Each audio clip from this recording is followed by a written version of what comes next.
Lucas capítulo 19, versículos 1 al 10.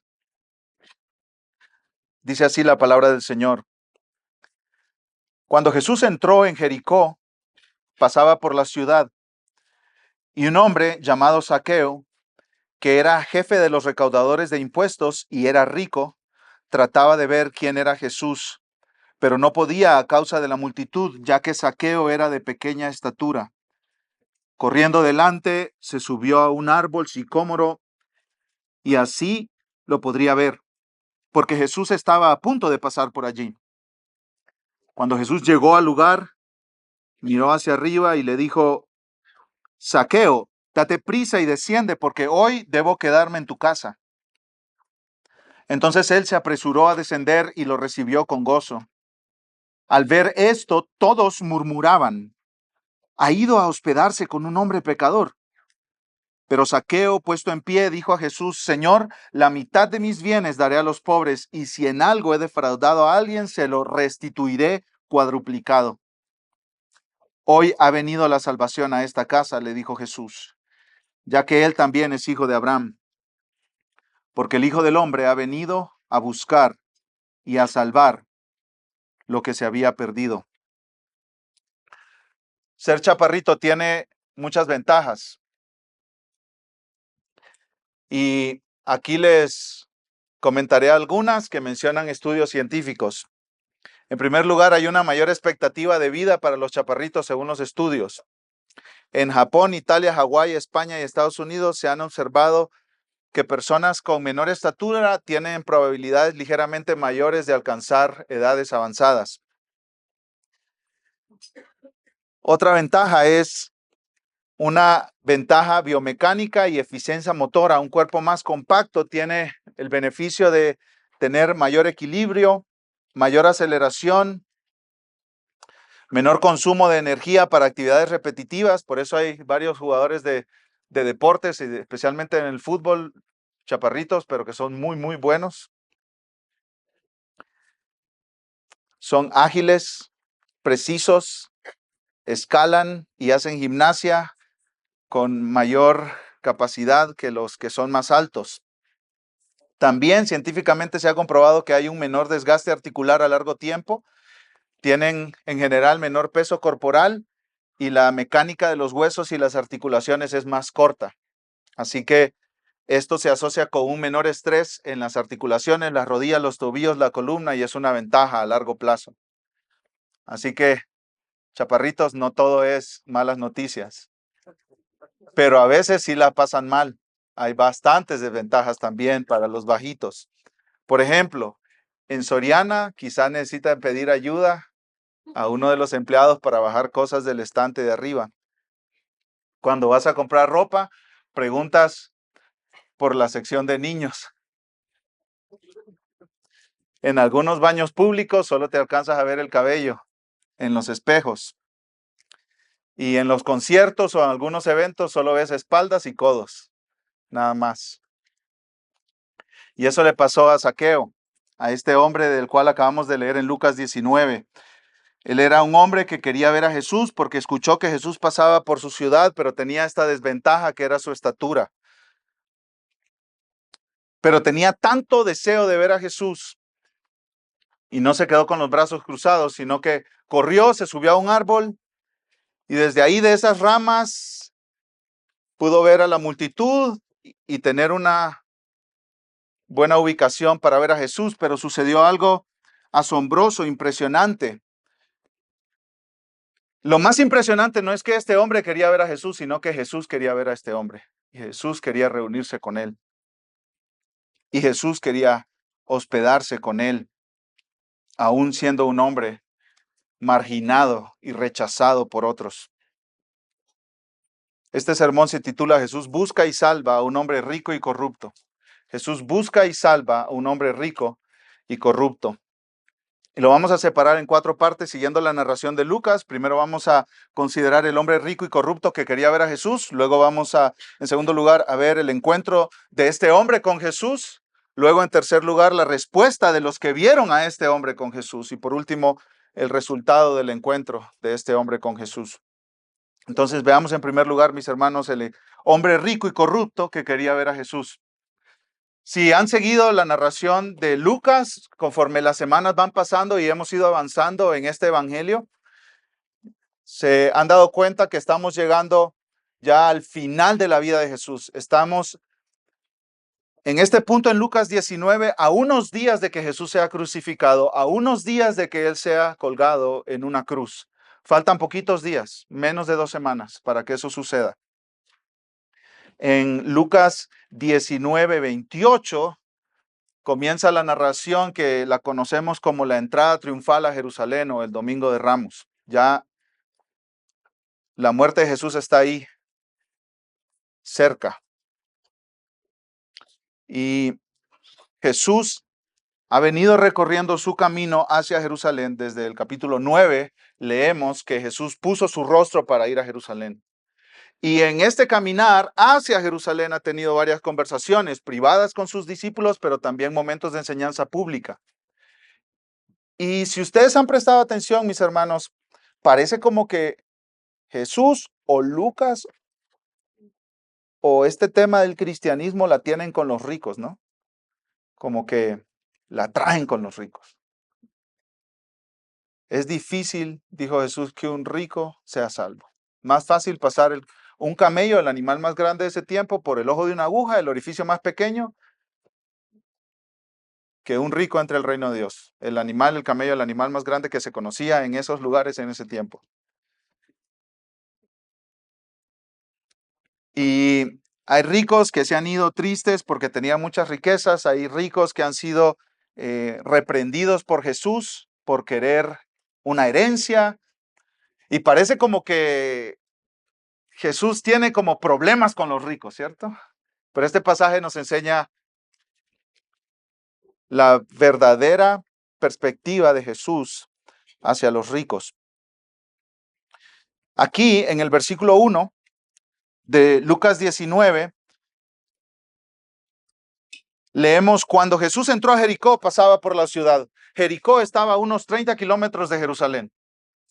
Y Jericó era una ciudad donde obligatoriamente se paraban los peregrinos que iban a Jerusalén a la Pascua. En Jerusalén se juntaban unos 2 millones de gentes que iban de todos lados del Imperio Romano para participar de una fiesta que se llamaba la Pascua, que era la fiesta más importante de los judíos en aquel tiempo.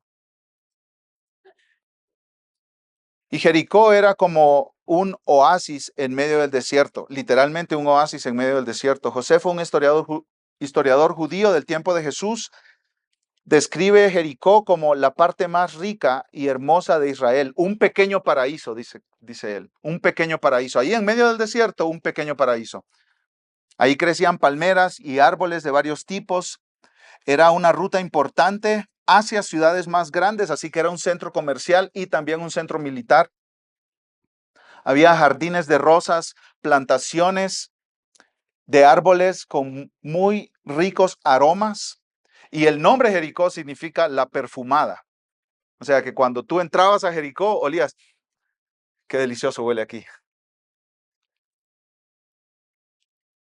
Y Jericó era un lugar genial para vivir. Mucho comercio, mucho negocio, mucho turismo, muchos visitantes, muchos deseaban vivir ahí. Como alguna ciudad en la que tú puedas pensar en México, que muchos están diciendo: oh, me gustaría mudarme ahí, me gustaría vivir ahí, porque es una ciudad con muchos negocios, con muy buena economía, con muy buen clima, etcétera. Eso era Jericó. Y ahí, en ese lugar, había un hombre llamado Zaqueo. Versículo 2. Zaqueo era jefe de los recaudadores de impuestos y era rico. Mencioné que Jericó era una ciudad económicamente poderosa. Era una ruta comercial. Era una ciudad ideal para cobrar impuestos, ¿cierto? Era una ciudad ideal para cobrar impuestos. Había muchos viajeros, negociantes, turistas, visitantes, y especialmente en esta temporada del año, porque cientos de miles de personas estaban pasando por ahí para ir a Jerusalén. Zaqueo era ciudadano de esta ciudad Y Lucas nos dice que era jefe de los recaudadores de impuestos y era rico. Los recaudadores de impuestos no eran empleados del Imperio Romano, como hoy pudiéramos hablar de un empleado del SAT. Eran más bien personas subcontratadas, subcontratistas, por decirlo así, o contratistas independientes, que pagaban una plaza para cobrar impuestos en ciertos lugares en nombre del Imperio Romano. Esas plazas eran muy peleadas, eran muy cotizadas y la gente estaba dispuesta a pagar grandes sumas de dinero para tener una plaza. Jericó era una de las plazas más importantes de cobro de impuestos de todo Israel. Y el jefe de todos los recaudadores de impuestos ahí era Zaqueo. No era uno de los recaudadores de impuestos, era jefe de los recaudadores de impuestos. Él compró esta plaza y tenía todos los derechos para cobrar impuestos en nombre del Imperio Romano. Y lo que hacían los recaudadores de impuestos era que tenían dos bolsas, una para cobrar los impuestos legales que iban al Imperio Romano y otra bolsa era para ellos, donde podían adquirir cualquier suma de dinero que ellos desearan por sobre los impuestos que el Imperio Romano pedía. Técnicamente, hablando en términos técnicos, legales, no era un delito ser cobrador de impuestos. Al inicio del Evangelio de Lucas, en Lucas 3, a Juan el Bautista le preguntaron los cobradores de impuestos que qué podían hacer ellos, qué debían hacer ellos para honrar a Dios. Cuando Juan el Bautista estaba bautizando personas para prepararlos para la venida del Mesías, la llegada del Mesías. Y Juan el Bautista no les dijo, renuncien a sus cargos y dejen de ser cobradores de impuestos. No les dijo eso. ¿Sí? Les dijo en Lucas 3:13, no exijan más de lo que se les ha ordenado. No extorsionen a la gente, no roben, no se aprovechen de las personas. El problema no era que cobraban impuestos, sino que se enriquecían a costa de la gente cobrando de más para su propia bolsa, a manera de robo, de usura. Pudiéramos decir que ser recaudador de impuestos en el tiempo de Jesús era una mezcla de trabajar para el SAT, pero también trabajar cobrando derecho de piso para un cartel. O sea, era una mezcla entre esas dos cosas. ¿Sí?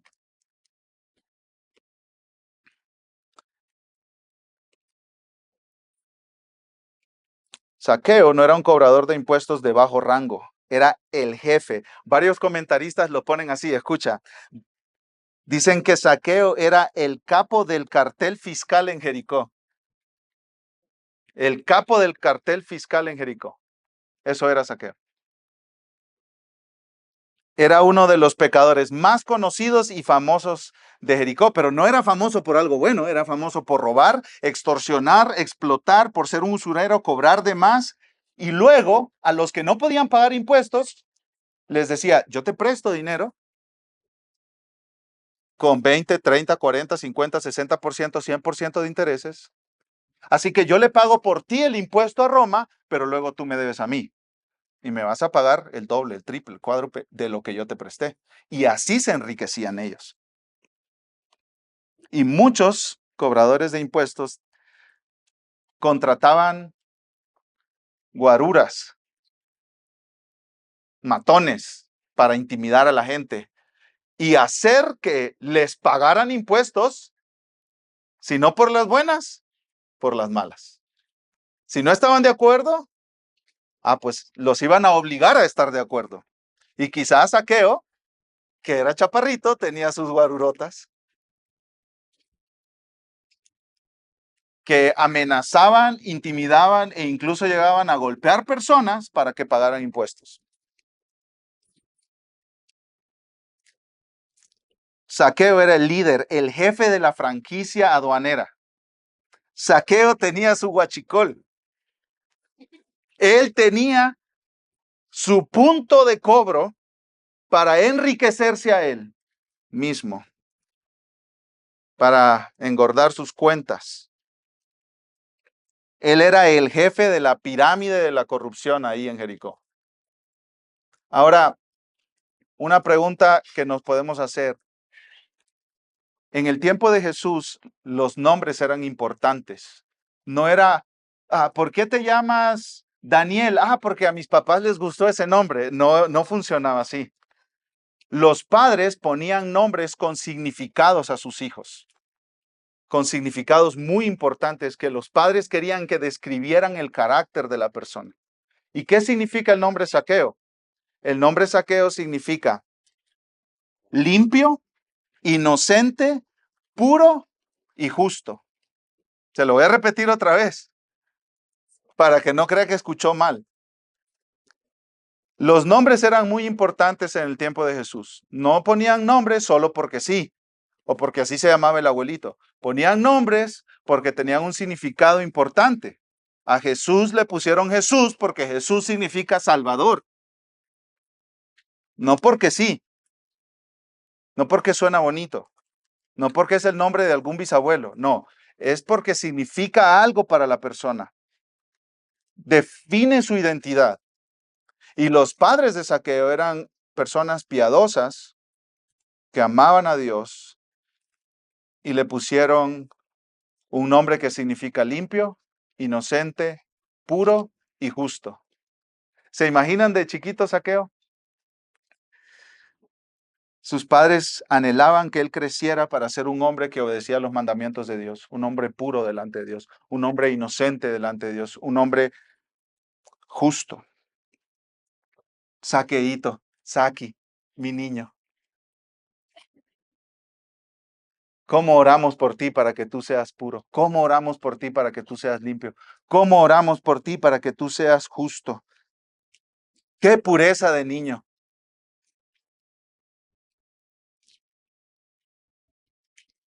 ¿Pero en qué se convirtió?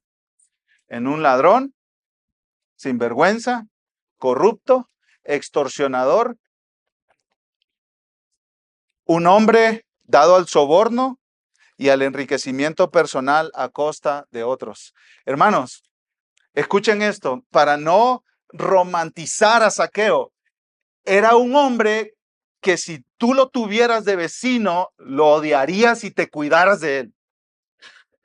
No quisieras hacer negocio con él porque ya todos los vecinos saben que es un ladrón, un ratero, un sinvergüenza, un fraudulento. No quisieras estar cerca de él. Lo odiarías tanto como los agricultores hoy odian a los que les cobran impuestos por vender sus aguacates. Así lo odiarías a Zaqueo. Una repulsión como alguien tan corrupto que se aprovecha de los demás. Y tú de repente te das cuenta que hay una viuda pobre y que la acaba de desfalcar completamente de lo que le dejó su esposo. Ese es Zaqueo. No es el chaparrito romántico que todo el mundo quiere abrazar. No, es un sinvergüenza, corrupto, aprovechado. No le importa que le estén rogando de rodillas, llorando. No tengo para darle de comer a mis hijos. Tú me pagas, porque eso es la ley. Sin escrúpulos, con su conciencia cauterizada. No era el saqueíto que sus papás se imaginaron, ¿cierto? Ahora, veamos lo que sucede a continuación. Versículo 3. Zaqueo trataba de ver quién era Jesús, pero no podía a causa de la multitud, ya que Zaqueo era de pequeña estatura. Pues no lo conocían. Sin Facebook, sin Instagram, sin fotos en los periódicos en aquel tiempo. Era como que se lo habían descrito, pero, pues, ¿quién es? O sea, yo solo miro ahí como las cabezas volteadas de alguna gente, pero ¿será ese Jesús? No sé. Y él quería ver quién era Jesús. ¿Quién de toda esta multitud es Jesús? Y no podía a causa de la multitud, ya que Zaqueo era de pequeña estatura.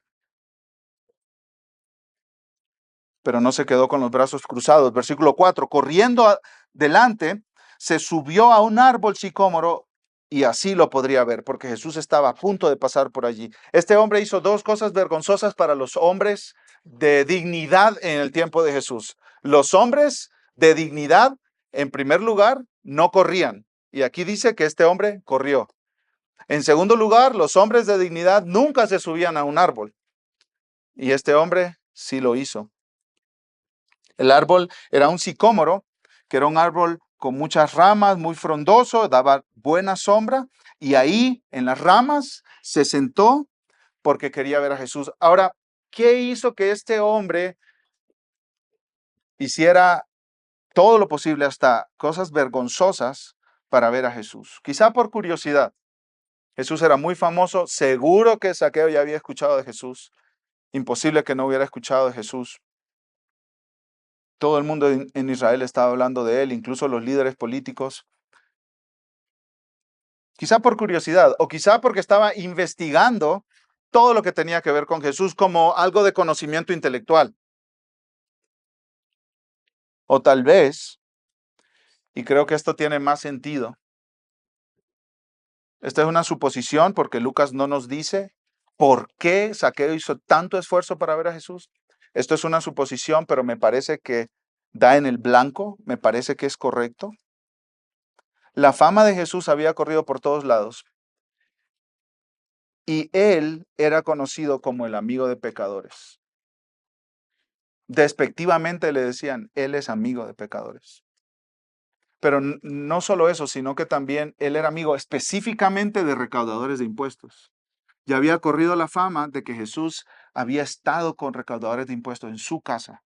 Pero no solo eso, sino incluso que Jesús tenía uno de sus discípulos cercanos a él, a quien Jesús había llamado de ser recaudador de impuestos, que es Mateo, uno de los discípulos de Jesús.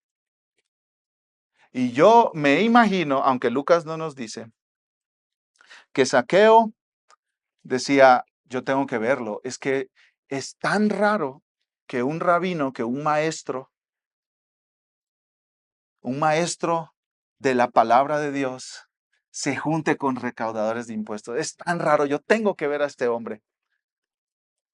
Yo soy un recaudador de impuestos y yo escucho que él se junta con recaudadores de impuestos. Eso no se escucha de los maestros de la ley de Dios. Yo tengo que verlo.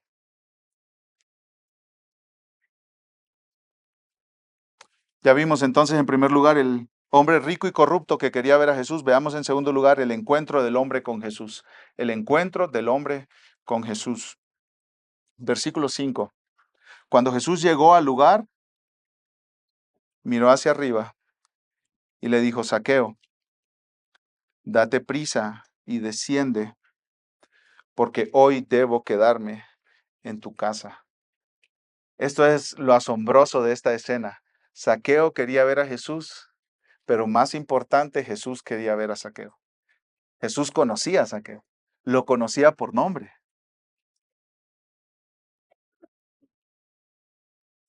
Jesús ya tenía planeado ver a Zaqueo y juntarse con Zaqueo y quedarse en la casa de Zaqueo esa noche. Zaqueo no sabía. Zaqueo nunca había visto a Jesús, por eso lo quería ver y por eso se subió al árbol. Pero Jesús ya conocía a Zaqueo. Jesús conocía todo sobre él. Jesús sabía con quién estaba hablando. ¿Cómo lo supo Jesús? Lucas no nos dice, pero quizá es un conocimiento sobrenatural que le pertenecía a él. Él tenía esa cita para ese día con Zaqueo, aunque Zaqueo no sabía. Y aquí Jesús le da una orden a Zaqueo, date prisa y desciende. Esta orden requiere una acción inmediata, ya, en este mismo instante, en este mismo momento. ¿Por qué Jesús? Podemos preguntarnos los lectores, ¿no? Lo que no hizo Zaqueo, no le preguntó por qué. Porque hoy debo quedarme en tu casa, debo pasar la noche en tu casa, debo acomodarme ahí. Zaqueo tenía una casa grande, tenía mucho dinero, mucha plata. Y seguro que podía recibir a Jesús y a todos los discípulos de Jesús.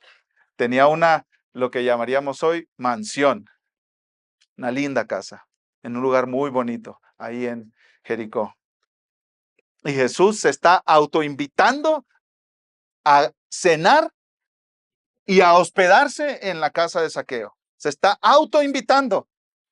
Hoy yo debo pasar la noche en tu casa. Esto es una obligación divina. Hoy yo debo cenar contigo. Hoy tú me vas a dar de comer. Hoy tú me vas a invitar a comer a tu casa. Hoy yo me tengo que quedar ahí. Ningún judío, peor aún un maestro de la ley, jamás hubiera pensado ni cerca en su mente de comer con un recaudador de impuestos como Zaqueo o de quedarse en su casa. ¿Por qué? Porque comer con alguien en el tiempo de Jesús era una declaración: yo soy tu amigo, yo soy tu amigo, quiero conocerte, quiero que me conozcas. Esto es más que vamos por unos tacos, comemos y nos vamos a la casa. No, esto es: yo quiero ser tu amigo, yo quiero tener una relación contigo. Y eso es lo que Jesús está haciendo. Y esto es muy importante para nosotros hoy en día, mis hermanos, porque Jesús nos da ejemplo. Jesús quiere compartir las buenas noticias de salvación con este hombre, ¿cierto? Pero ¿en qué contexto, mis hermanos?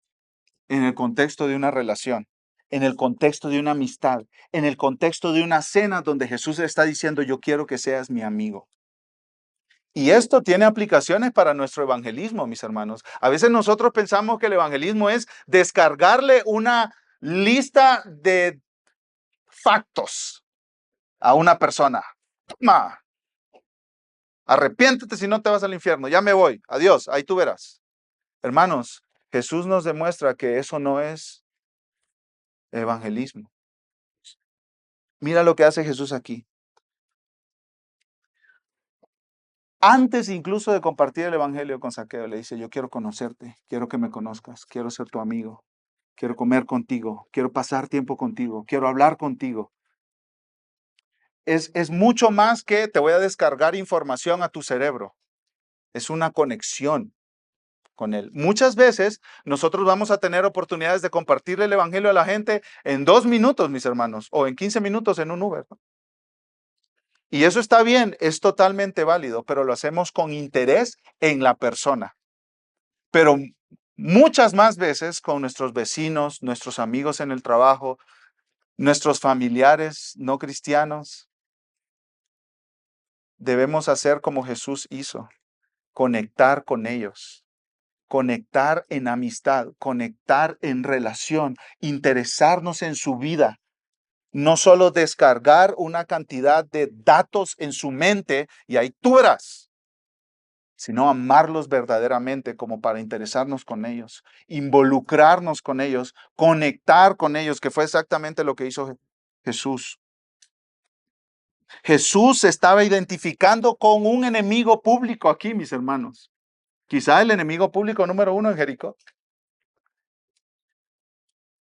¿Cómo puede relacionarse con él? ¿Cómo puede sentarse en su mesa y comer con él? ¿No estaba implicando esto que Jesús estaba conectando con un pecador y de alguna manera conectando con la identidad de este pecador? Eso es exactamente lo que hace Jesús. ¿Por qué? Porque Él vino para salvar pecadores, que es lo que nos dice en el versículo 10, el versículo más importante del Evangelio de Lucas, dicen algunos comentaristas, Lucas 19:10. Él vino para salvar. Él vino para buscar y salvar lo que se había perdido. Incluso los pecadores más inesperados, los que menos te esperas tú, esos vino a buscar Jesús. Los, los más rebeldes, los más sinvergüenzas, los más marginados y rechazados por su propia identidad y pecado, esos vino a buscar Jesús también. J.C. Ryle, un pastor anglicano de hace muchos años, escribió: si alguna vez hubo una persona buscada y salvada sin haber hecho nada para merecerlo, ese fue Zaqueo. Sin que se lo pidieran, nuestro Señor se detuvo y habló con Zaqueo. Sin que se lo pidieran, se ofreció a ser huésped en la casa de un pecador. Sin que se lo pidieran, envió al corazón de un cobrador de impuestos la gracia renovadora del Espíritu y lo colocó ese mismo día entre los hijos de Dios. Improbable, por supuesto. Imposible, claro, para los seres humanos. Pero para Dios Eso no es imposible. Salvar a un pecador corrupto, sinvergüenza, ladrón, extorsionador. Eso no es imposible. Para Jesús no es imposible acercarse y salvar a un horrible pecador. ¿Y cómo respondió Zaqueo? Versículo 6. Aquí vemos, mis hermanos, el llamado de Dios. Jesús le dijo, bájate, hoy tengo que estar contigo en tu casa. Pero también la respuesta del ser humano. Aquí lo vemos, uno al lado del otro. Las dos verdades, ahí están. Versículo 6. Entonces él, Zaqueo, se apresuró a descender y lo recibió con gozo. Jesús hace el llamado y Zaqueo responde. Porque así es que funciona el evangelio. Dios hace el llamado, arrepiéntete y cree, y tú respondes. No es que yo no soy salvo porque Dios no me ha salvado. Ven a Cristo, cree en Cristo, confía en Él, descansa en Él para tu salvación y serás salvo. Zaqueo respondió inmediatamente al llamado de Jesús. Y ya vimos, mis hermanos, el hombre rico y corrupto que quería ver a Jesús. Vimos también el encuentro de este hombre con Jesús. Ahora veamos en tercer lugar la respuesta de los que vieron a este hombre con Jesús. La respuesta de los que vieron a este hombre con Jesús. ¿Cómo respondieron los que estaban viendo ahí? La multitud, los testigos. Miren el versículo 7 conmigo, por favor. Al ver esto, todos murmuraban, ha ido a hospedarse con un hombre pecador. En el Evangelio de Lucas, esta respuesta solo la habían tenido los fariseos y los intérpretes de la ley. Esta respuesta de murmurar contra Jesús y de hablar mal de Jesús porque se está juntando con los pecadores, esta respuesta solo la habían tenido los fariseos y los intérpretes de la ley. Aquí la tienen todos, toda la multitud. Empezaron a murmurar, a hablar mal, como a reprender a Jesús dentro de sí, como a regañar a Jesús dentro de sí. ¡Qué barbaridad! ¿No sabe quién es ese hombre? ¿Por qué está haciendo eso? Se está contaminando. Ha ido a hospedarse con un hombre pecador. Parece que la actitud de los fariseos y los intérpretes de la ley es un poco contagiosa, ¿cierto? Marginar a pecadores, rechazarlos por quienes son, eso es contagioso. Ahora, mira lo asombroso de esto, mis hermanos. Escucha esto. Y esto es música para los oídos de los que reconocen que son pecadores. Escucha esto. La hostilidad que la gente tenía contra Zaqueo, Jesús la absorbió sobre él y ahora no están hablando mal de Zaqueo, sino que están hablando mal de Jesús. ¿Sí notaste? La hostilidad de la gente contra Zaqueo se comunica a Jesús porque Jesús se asoció con él. En otras palabras, Jesús está absorbiendo la vergüenza de Zaqueo sobre sí mismo para traer salvación a Zaqueo. Jesús está absorbiendo el odio de la gente contra Zaqueo sobre sí mismo para traer salvación a la vida de Zaqueo. Y esto es una imagen de lo que hizo Jesús en la cruz. Él absorbió en la cruz nuestra vergüenza. Él absorbió en la cruz nuestro pecado. Él absorbió en la cruz todo el castigo que debía caer sobre nosotros por nuestro pecado. El que no conoció pecado, por nosotros se hizo pecado para que nosotros pudiéramos ser hechos justicia de Dios en él. Eso es lo que hace Jesús. La vergüenza que está asociada a ti la trae sobre él y él paga por tu rebeldía y por tu pecado para que tú no pagues por él. Eso fue lo que Jesús hizo con Zaqueo. Absorbió el odio y la vergüenza que Zaqueo tenía ante la gente para traer salvación y que Zaqueo se convirtiera en un hijo de Dios. Y eso es lo que nos enseña el Evangelio. Dios nos creó a todos nosotros, te creó a ti y me creó a mí para que viviéramos para su gloria y disfrutáramos de Él para siempre.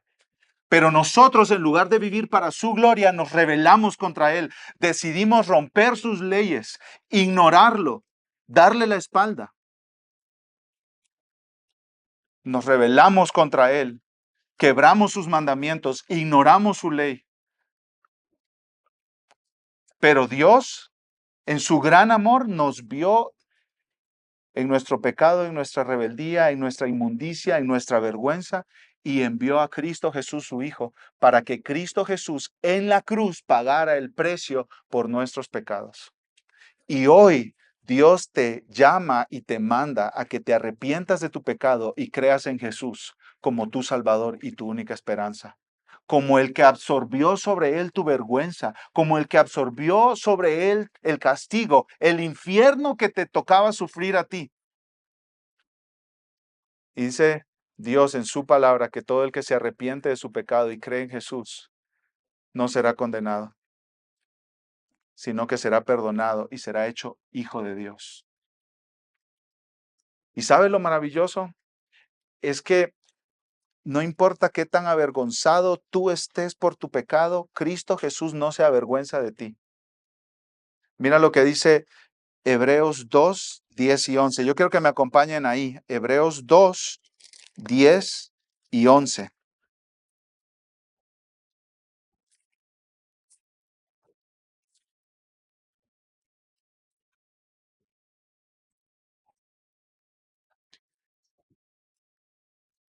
Dice así la palabra del Señor, Hebreos 2, 10 y 11. Porque convenía que aquel, Cristo Jesús, para quien son todas las cosas y por quien son todas las cosas, llevando muchos hijos a la gloria, hiciera perfecto por medio de los padecimientos al autor de la salvación de ellos. Porque tanto el que santifica, Jesús, como los que son santificados, nosotros, son todos de un Padre, por lo cual Él, Cristo, no se avergüenza de llamarlos hermanos.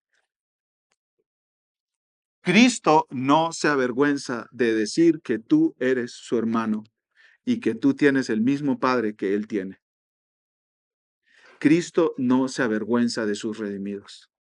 Cristo no se avergüenza de quienes ha salvado. Y un comentarista de Hebreos dice que es todo lo contrario. En lugar de avergonzarse de ti, dice con gozo y proclama con gozo que tú eres su hermano.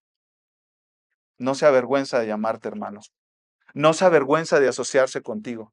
No se avergüenza de tu pasado, como quizá tú mismo sí te avergüenzas. Él no se avergüenza. Este es el Salvador que nos presenta la Escritura. Si no lo conoces, yo te llamo hoy a conocerlo, te lo presento. Este es Cristo, el que no se avergüenza de sus redimidos, el que no se avergüenza de sus hermanos. Vamos a regresar a Lucas 19 y vamos a terminar viendo el resultado del encuentro de este hombre con Jesús.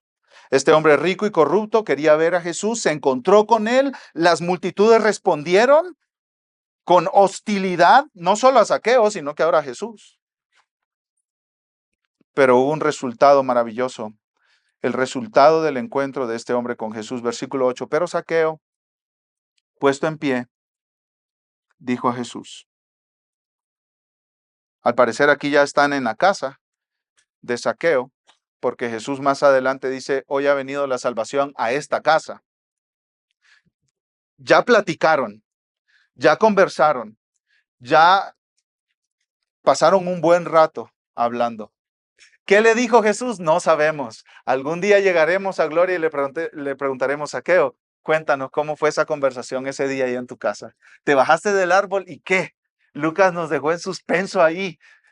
Lléname esa escena, por favor. Este hombre marginado por la sociedad, aislado, está sentado en la mesa y tiene ahí a Jesús al lado. ¿Y de qué le está hablando Jesús si no es de la salvación que él vino a ofrecer? ¿De qué le está hablando Jesús sino del perdón que hay en el Evangelio? ¿De qué le está hablando Jesús si no es de la esperanza que él vino a traer al mundo? De eso es lo que está hablando Jesús. ¿Y cómo responde Zaqueo, mis amados hermanos? Versículo 8.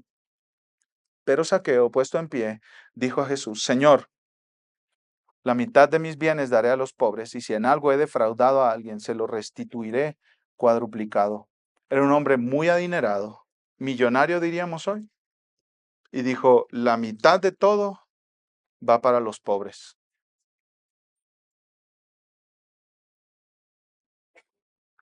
Y si en algo he defraudado, si en algo he defraudado. Esa palabra, ¿saben qué significa, mis hermanos? Extorsión. Si en algo he extorsionado a alguna persona. Y esto, el Zaqueo no estaba diciendo, si en algo he extorsionado, porque quizá no he extorsionado a nadie. Como el que en la fiesta de Navidad le dice a su familia: si yo he ofendido a alguien, ahí perdónenme. No, esto no es, por si acaso me quiero librar, pues yo perdón les pedí. No, yo he defraudado, yo he cometido extorsión. Este hombre está confesando su pecado aquí, mis hermanos. Esto es una escena de arrepentimiento. Un pecador se está arrepintiendo de su pecado. Un pecador está diciendo: yo soy un ladrón. No está poniendo maquillaje a su pecado. No está escondiendo su pecado, no está excusando su pecado, no está buscando grietas en el sistema. Está cumpliendo la ley. En Levítico, en Éxodo, en los libros del Antiguo Testamento, decía qué debía pasar cuando un hombre era encontrado robando, extorsionando o haciendo usura. Y lo que está haciendo Zaqueo es diciendo: yo conozco la ley y voy a cumplir la ley. Sin excusas, sin peros, sin esconderme, sin buscar grietas en el sistema. Esto es arrepentimiento, mis hermanos. ¿Y cómo empieza hablando Zaqueo? Dice: Señor, Cristo es Señor, el dinero ya no es Señor. Cristo llegó a la vida de este hombre y el dinero tenía así apretado su corazón, y Cristo vino y liberó a este hombre. Entonces, antes el dinero era su Señor, el dinero era su Dios, pero ahora Jesús es su Señor. Entonces, Él puede deshacerse de la mitad de sus riquezas para dárselo a los pobres y prometer que pagará cuadruplicado cualquier extorsión que Él haya hecho. Así que está haciendo una invitación. Todas las personas pueden acercarse conmigo y vamos a hacer cuentas. Si yo te extorsioné, te voy a devolver 4 veces lo que yo te quité. El arrepentimiento a Zaqueo le costó una millonada, mis hermanos. Y a ti te va a costar una relación adúltera. A ti te va a costar pornografía. A ti te va a costar tus robos. A ti te va a costar tus chismes. Pero ¿sabes lo maravilloso? Lo maravilloso es que ganas a Cristo, que es el mejor tesoro que jamás alguien pueda tener. No hay nada ni nadie mejor que Cristo.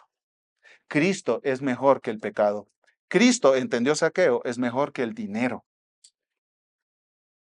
Y cuando tienes a Cristo, lo que sucede es que Cristo quita las garras que el dinero tiene sobre tu corazón o que cualquier pecado tiene sobre tu corazón. Entonces puedes dar con generosidad. Puedes dar con generosidad. ¿Qué es el arrepentimiento? Darle la espalda al pecado y volver tu rostro a Dios en un cambio de vida. Es una vuelta en U completamente. En lugar de ir hacia el pecado, amando el pecado, apapachando el pecado en tu vida, le das la espalda al pecado y vuelves tu rostro a Dios. Eso es arrepentimiento. Y el arrepentimiento se mira de maneras concretas y reales en tu vida. No es como que Zaqueo hubiera dicho: chin, Jesús, la regué, ¿cierto? Qué mal. Hay que me perdonen. ¿Y ahora qué sigue, Jesús? No, el arrepentimiento es arrepentimiento de tus pecados reales y es un cambio real. Es un giro de 180 grados. Te vuelves a Dios, abandonas tu pecado. ¿Por qué? Porque el pecado ya no gobierna tu corazón. Porque el pecado ya no te tiene atrapado. Porque el pecado ya no es tu Dios, ahora Cristo es tu Dios. En el caso de Zaqueo era el dinero, pero en el caso de todos nosotros son diferentes tipos de pecado que nosotros tenemos, a los cuales nos aferramos y los cuales apapachamos en nuestra vida. En el caso de Zaqueo era el dinero. Dice un comentarista, Philip Graham, la forma en que un hombre utiliza su dinero es uno de los mejores indicadores de su condición espiritual. Y tú pudiste ver que Zaqueo se arrepintió por cómo usó su dinero, después de haberse encontrado con Cristo. Tuvo un cambio real, tuvo un cambio real. Quizá algunos de nosotros le hubiéramos dicho a Zaqueo, no exageres, Zaqueo, relax, no seas extremista. Sí. Hace poco un joven me preguntó, hay cristianos que son como obsesionados con el cristianismo, ¿no?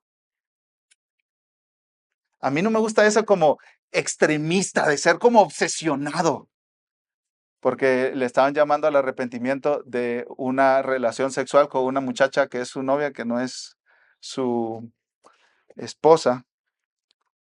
Eso me parece muy extremo, ¿no? Algunos le hubieran dicho a Zaqueo, Zaqueo, te pasas, ¿eh?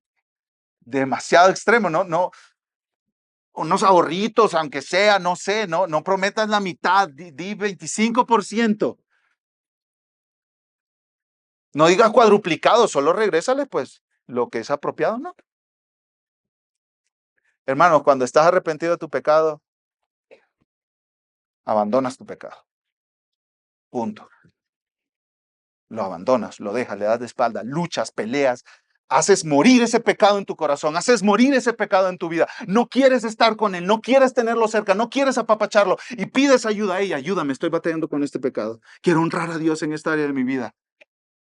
Eso es lo que haces con tu pecado, si hay verdadero arrepentimiento. Si no, solo te sientes mal.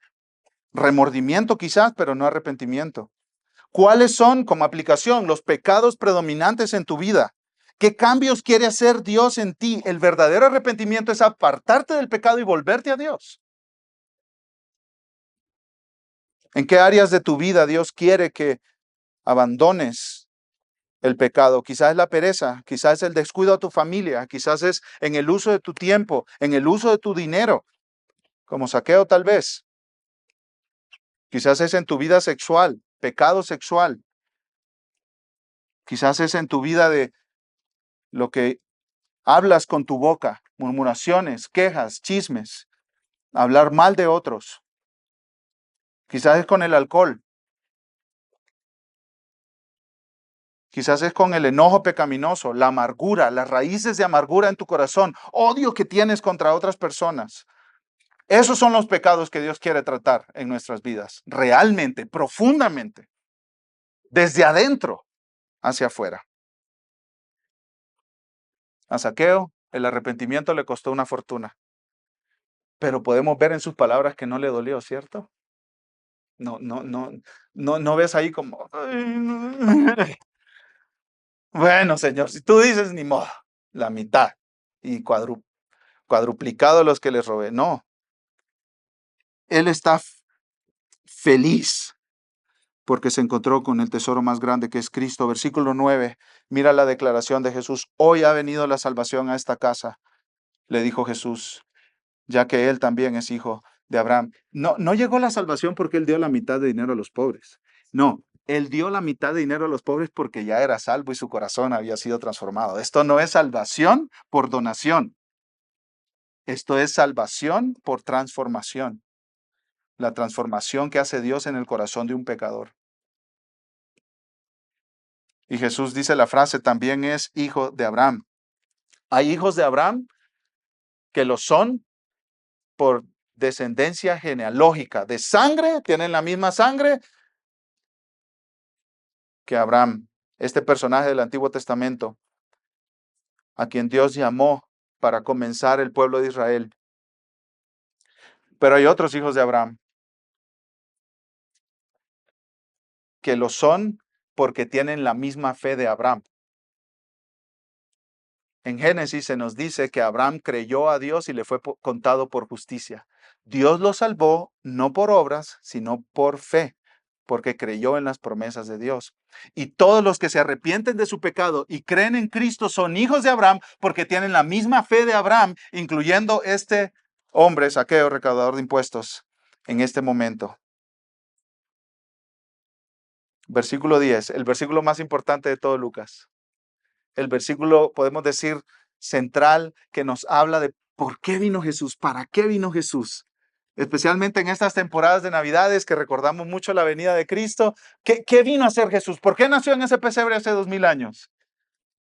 Porque el Hijo del Hombre ha venido a buscar y a salvar lo que se había perdido.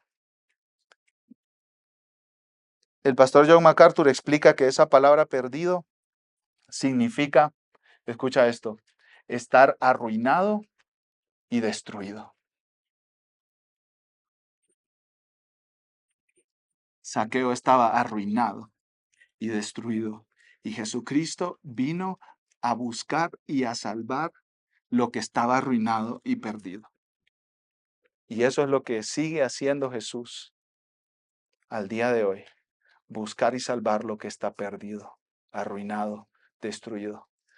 Nosotros en nuestra propia vida, en nuestras propias decisiones, nos hemos arruinado a nosotros mismos. Nos hemos destruido. Pero Jesús vino, nos busca, nos asocia con Él, se asocia con nosotros, nos reconcilia con Dios por medio de su muerte en la cruz. Nos da toda la herencia que le corresponde a Él, a nosotros. Y nos repara. ¿Te ha sucedido eso, que Jesús te ha reparado? De una vida destruida, de una vida arruinada, Jesús te ha reparado, te ha restaurado. De los pedazos que tú le trajiste de tu vida, Él ha hecho algo hermoso, una persona transformada por el Evangelio que ahora vive para la gloria de Dios. Eso es lo que Jesús ha hecho y sigue haciendo y seguirá haciendo hasta que Él regrese por segunda vez. El Hijo del Hombre ha venido para buscar y salvar lo que se había perdido.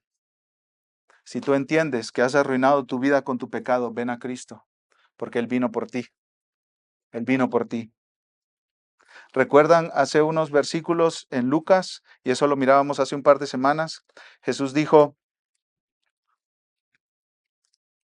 Lucas 18:24, qué difícil es que entren en el reino de Dios los que tienen riquezas, porque es más fácil que un camello pase por el ojo de una aguja que un rico entre en el reino de Dios. Y después leemos Lucas 19 y decimos, oh, el camello pasó por el ojo de la aguja. Porque el problema no es tener o no tener dinero. El problema es reconocer que eres pecador.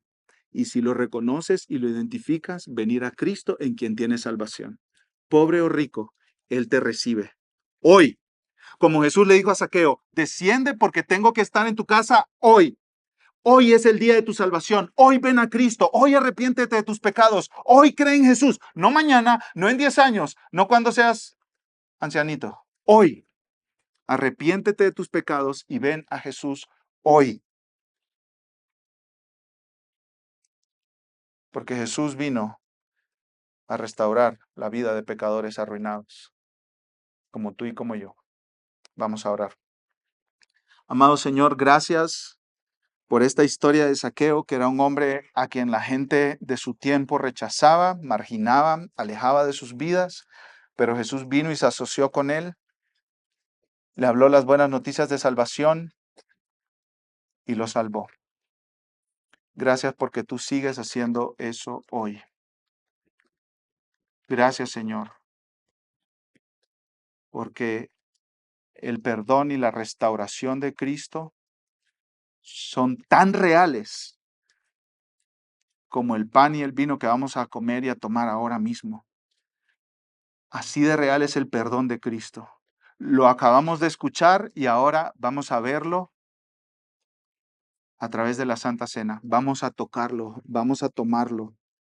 Ayúdanos a creerlo, Señor. a creer que en Cristo estamos perdonados de toda nuestra maldad, que Él ha tomado sobre sí mismo toda nuestra vergüenza y toda nuestra culpa en esa cruz. Ayuda a los que no creen a creer hoy. En el nombre de Jesús te lo pedimos. Amén.